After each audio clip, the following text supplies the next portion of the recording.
You are born once, but to be reborn again means to be reborn with a knowledge, with a new reflection on what that initial unconscious sense of being born meant. So it's a recommitment in many ways. And I think that's something that is so fundamental in everyone's life, that it is really the symbolic theme of humanity.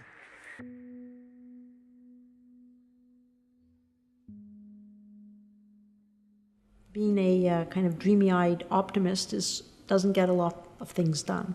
But I would say he's both positive and pretty realistic about how the world works. And maybe that comes from his background, which is at one time, of course, was a very tragic beginning after the Holocaust.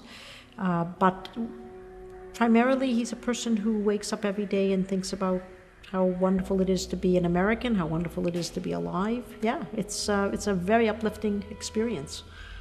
Just look at this library. It has such a broad set of experiences that he brings to this office, and keeps us all fresh and keeps us all young. And I mean that in a very sincere way, that I think he has the most youthful spirit in the office. He's listening to something beyond just the kind of the basics of architecture, right? I mean, he's obviously very talented visually, right, and composition, and I would even call him kind of an old-fashioned architect in a way, right, because he cares about balance, composition, light, how it sits in an urban setting, context, and his language is one that I think is about discovery. I don't really know why I use the language. It's like why I like gray more than purple. It's not an intellectual thing. I cannot really answer it, but I know there's something in me that rebels against a certain kind of geometry. I have a certain feeling that I can't draw a certain angle. And maybe Leonardo da Vinci was right, that the acute angle is the angle of strength. It interests me. It seems to be what the world is about. You're doing something positive per se in the work you're doing, because you're doing something for the people. As an architect, I mean, you're always in the role of creating something forward-looking. A project is never about itself. It's what it does to the world. It can be a very small and humble place, but it can have a tremendous strength in inspiring people. And what is more important than inspiring a single child with an idea? Nothing can be more important. No military force can compare with a child's wide-eyed view of the world.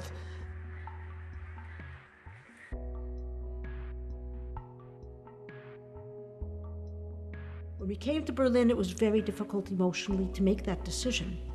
But it was actually a decision we made in a moment. And it is a road that you come to. And it's not just, do you want to be an architect or you don't? It is, do you want this building to get built? And because it was a building that dealt with a very specific and a very meaningful content, it was a project worth fighting for. Everybody expected some modest addition to the old building. Daniel came up with this dramatic zigzagging structure that people were totally surprised by. And over the years, I think the role changes and people value it and they understand, what it really does. Not only as a piece of architecture, but also in its surrounding, in the neighborhood where it stands and the spaces that it creates around it. Just the surface of the Berlin Museum, just the fenestration, the materiality, the uniqueness of its patterns, immediately kind of engages the observer that there's something unique about this face that's been projected onto this building. There's something that is out of the ordinary. And then when you begin to associate the visual impact with its content, it allows you not to just sort of make a pinpoint relationship between its content and the artifact. It allows you to actually project yourself and project your own meaning and your own associations. And that was a very deliberate move on Daniel's part. So the first moment that you're there, you're in the old Baroque building, and suddenly see that this old Baroque building also had a very shocking insertion into it, and that was the staircase that goes all the way down. And again, it was the idea that one had to go through the underground history of Berlin in order to experience what was emerging as the sensibility of Jewish German life above ground. And that underground was very simply 3 roads. The most dramatic, for sure, is the road that leads to the Holocaust Tower, and that road is quite steeply inclined, so by the time you reach the Holocaust Tower, both the ceiling and the road seem to shrink, and it's a compression of space. And what always interested me is that when people would come into that space and the door would close behind, without any prescription by anyone saying you have to be quiet now, they would fall into silence. You were separated and divorced from that experience of being a normal person in Berlin. It was a very real physical experience. How cold it is in the winter, what the light means when it comes through that window, what it means when the door closes behind you, how warm it can get in the summer. These are not experiences that people normally have in a museum, and I think it was an important way of integrating those very physical experiences and very visceral experiences into the museum experience. And then you exit that space and you go into the garden, which are these 49 pillars, 7 by 7, where the earth is contained within the pillar and the vegetation is at the top. It is a ground which is both tilted in 2 different angles, so when you're there, you can get pretty disoriented and you can feel what it's like to be an immigrant or on a ship where nothing seems terribly stable.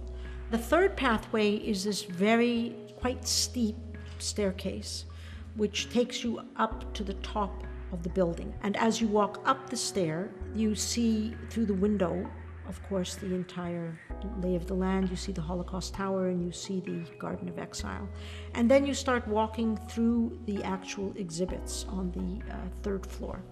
And the exhibits themselves are housed in a building which have these gashes, these windows. It's a disruption, it's a reorientation, it's a permanent waking up in a new Berlin, and remembering that you're not alone, that there are ghosts and shadows that are fully alive around you. Many aspects. So I never considered it just a building that responds to a particular program, but a building that has to create that program through the experience of the visitors, who will have been born in a luckier time.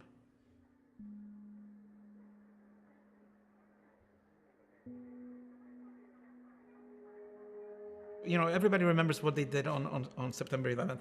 And I remember it very well because it was that morning, September 11th, 2001, when the Jewish Museum opened its doors to the public after 13 years of being in construction and discussion. You know, I won the competition in 1989. Finally, that was the day, September 11th, 2001, the doors opened to the museum, 10 o'clock in the morning, Berlin time. And I went to the studio that morning and I said, you know, I feel totally liberated.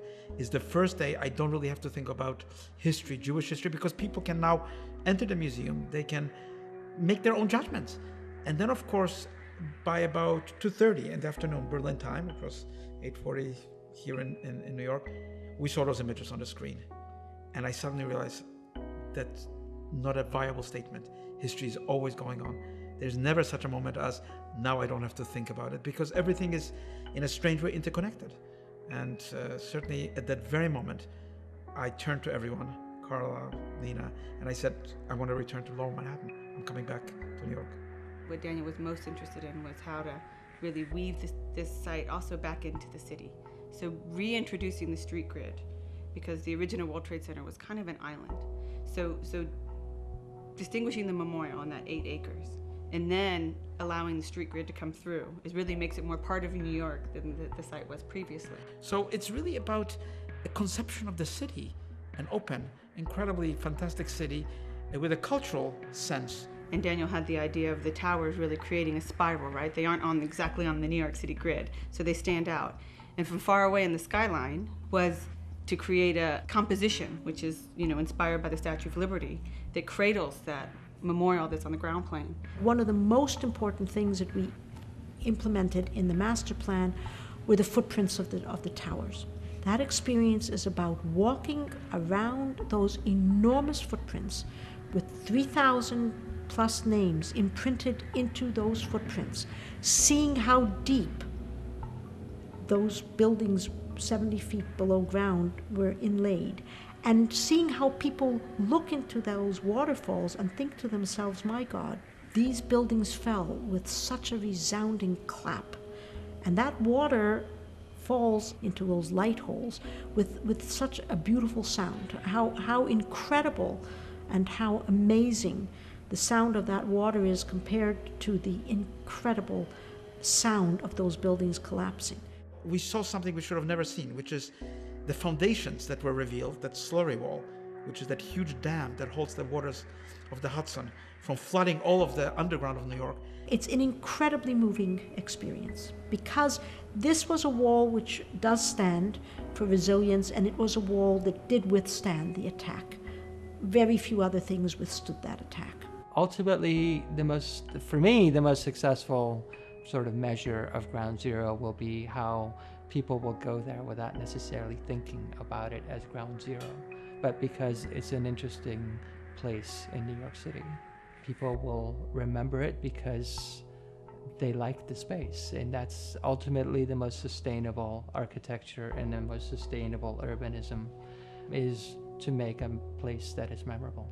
I'm lucky because I was one of the last immigrants in 1959 to come to New York on a boat, with other immigrants, and that's sort of an iconic, because most people now fly, the immigrants fly, to Kennedy or wherever, but coming on the boat and being woken up early by my mother, at 5 o'clock in the morning, with my sister, saying, "Go up, you're gonna see New York," and of course you after the voyage you sort of long to see something, and then you see, just like in the movies, really, it's not an exaggeration, the Statue of Liberty coming out of the mists, and that skyline of New York, which there's nothing for an 11-year-old that could even sort of fathom that skyline from pictures or from movies. It's an unbelievable.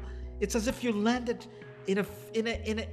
on Mars. You cannot believe the heights of buildings. You cannot believe the incredible, extraordinary beauty of Manhattan, and of course that. And arriving on Hudson River and being an immigrant coming out of the boat without the language, not speaking a word of English, that is a fundamental experience of my life. And of course, when I was designing the ground zero, the idea of what to do, I thought that it should really tell that story.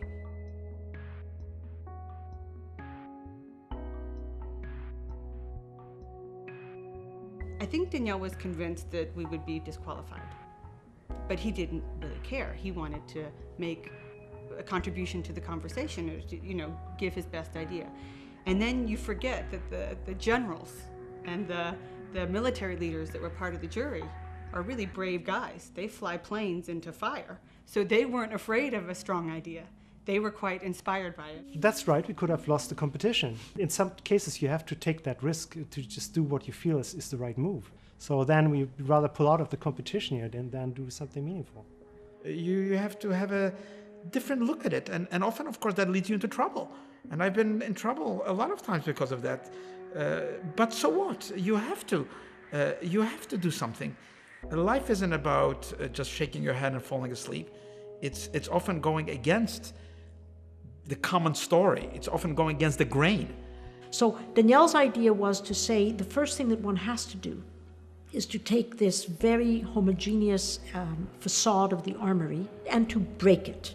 And to break it in a way which would make very clear to the observer from the outside that something else was going on the inside. And that cut appears on the facade just exactly between World War I and World War II. So it frames, it's kind of asymmetrical.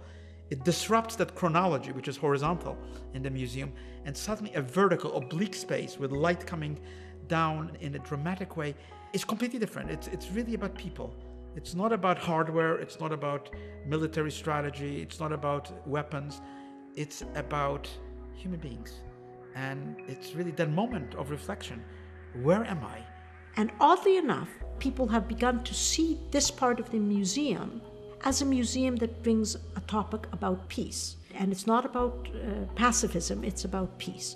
So the emotional impact that you have is that you're walking from what is a very beautifully installed but conventional continuity of history of the military, and you are suddenly in spaces which are dramatically different, which are vertical and not horizontal. And when you cross into those spaces of the new insertion, this new wedge, this new part of the museum. You are no longer talking about the story of the military. You're talking about what it means, why it happens, who's impacted, what kind of mentality follows Hitler, what kind of impact does it have on cities, what kind of impact do instruments of war have on humanity, what kind of impact does it have on children, what kind of impact does it have on families, why is there war? Memory is the mother of the muses, and of course that's what art of architecture is about. It appeals to the human soul, to the heart. And unless a building moves your heart, and that's what a museum is. A museum is not a place just to hang exhibits and take people around with information. It's a place of consciousness. It's to rekindle, to revitalize a consciousness that might be sort of asleep, and to suddenly ring the bell and the echoes of that bell, and to leave something after the visit. You know, the buildings that I love are not the buildings that I see on the covers of the magazine, but buildings that have left a mark. You know, it's a strange feeling, and that strangeness, like the strangeness of Hamlet, like the strangeness of the smile of the Mona Lisa, like the strangeness of the violence depicted on the pediment of the Parthenon, that's the strangeness of the encounter of oneself with history and its future. That's really the sense of wonder in architecture, that after destruction, after loss, after void, you can re-enter the place through that void, through the destruction, through that memory, and yet see a horizon that is full of possibility, of hope. I think that is truly rebirth. It's not only a word, it's an experience that goes beyond just the visual or the mental. It's really the human movement towards the light.